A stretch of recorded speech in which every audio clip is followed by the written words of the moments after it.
Hey y'all, welcome back. Alright, so usually this channel is about camping and outdoor gear, but I recently got to thinking maybe some of y'all want to film your trips too. If so, then stick around because in today's video, I'm going to show you all of the camera equipment that I use to film these videos. Alright, before we jump in, a little bit of context here. I come from a background in commercial photography. I'm also a recovering gear addict. I paid more import duties on cameras from Japan than I care to admit. And you know what I've learned through all of that? Whether you want to hear it or not, they're just tools. And tools are useless without knowledge, plans, or ideas. The most important thing is, and always will be, the things you're teaching, the message you're preaching, or the story you're telling. Alright, with that out of the way, let's get down to business. I'm going to show you my two main setups.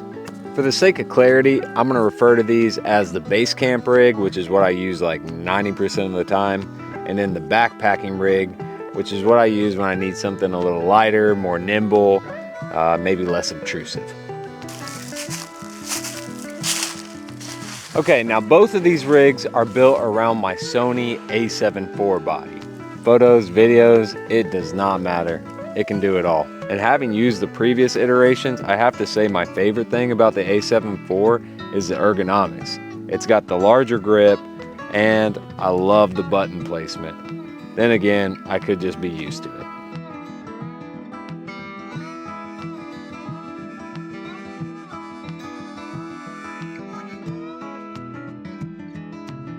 Now with that said, of course, it's not without its drawbacks. I have, on hotter days, had issues with the camera overheating, and that can get pretty irritating. It'll just shut off in the middle of the shoot, and luckily I'm out here just filming for myself usually, but if I was on a commercial project and that was happening, it would not fly. So hopefully they fix it in future iterations, and it's something for you to consider. And finally, if you're into nighttime or really low light work, or you just like that dreamy, super slow-mo, then there's probably better cameras out there for you. That's not really my thing, so this one works great for me. Both of my rigs also use the same audio recording setup. I have the Rode Wireless Go 2 mic. That's a long name. I'm not a professional sound guy by any stretch, but I have been pretty happy with the audio quality I've gotten out of this mic. Now, if you've been with me any amount of time, you know I love the old clip it to the ball cap trick, but what you might not know is that sometimes I use it as a shotgun mic. I have a nifty little cold shoe adapter that I'll clip it to, and I'll use that to pick up ambient audio, and it actually works pretty well. Now, in my opinion, the only drawback to these lifestyle mics is that they have an independent battery system, which means that they don't come on automatically when they're plugged into the camera and you turn the camera on. You have to remember to turn one or both of them on or off before or after a shoot. Now, speaking from experience, it's a humbling thing to get into an edit to find out you just shot a silent film. I don't recommend it.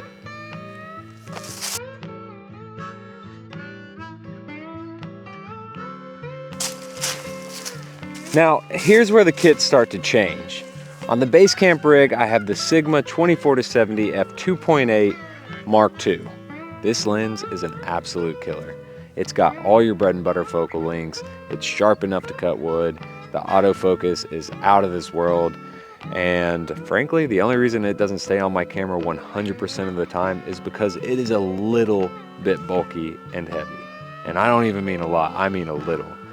A little too much for like a full day out backpacking or fly fishing. And on the front of it, I just have a variable ND filter from K&F. They're super cheap, but they get the job done. And if I was doing a commercial job, I might upgrade, but for what I'm doing, it works great. And finally, to round out the Basecamp rig, I use a carbon fiber tripod from Small Rig with a little extension tube. It's a solid setup, super simple, a good size. I like the latches, and it's well built. Tripods are a vastly underrated piece of gear. A poorly made one can make getting those creative angles or switching setups on the fly feel like absolute torture. And so I always try to encourage folks, just go ahead and spring for a good one at the jump. You won't be disappointed. So to recap the Basecamp rig, we have the Sony a7 IV, the Rode Wireless Go 2 mic, the Sigma 24-70 f2.8 Mark II, the variable ND filter from K&F, and a carbon fiber tripod from Small Rig. Now, when I'm out backpacking or fishing all day and every ounce matters, I like to switch things up a little bit. Here's the backpacking rig.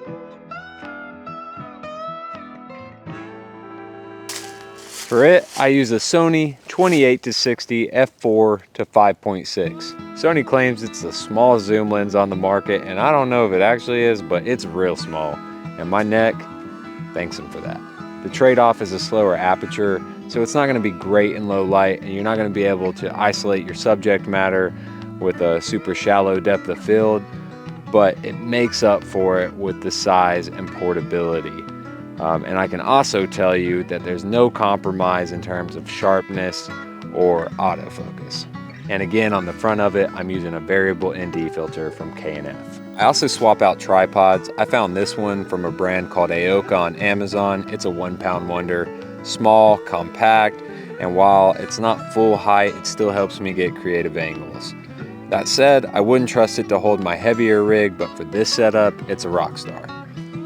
All right, so those are the rigs, but we're not done yet.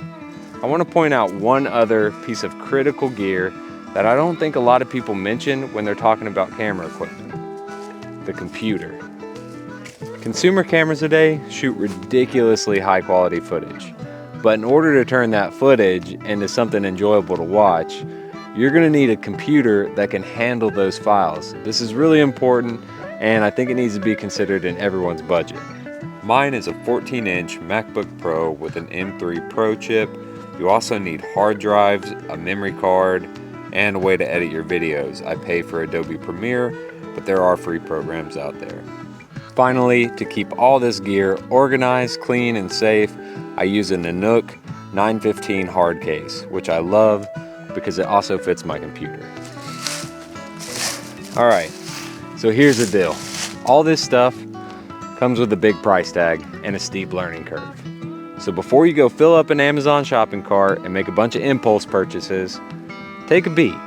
If this is your first time dipping your toe into the world of videography, then I recommend take a weekend, go film a video on your phone, whatever camera you have, download an editing app, make a cut, add some tunes, just see if you like the process. And if after that you're still gung-ho and you got some money burning a hole in your pocket, then go nuts.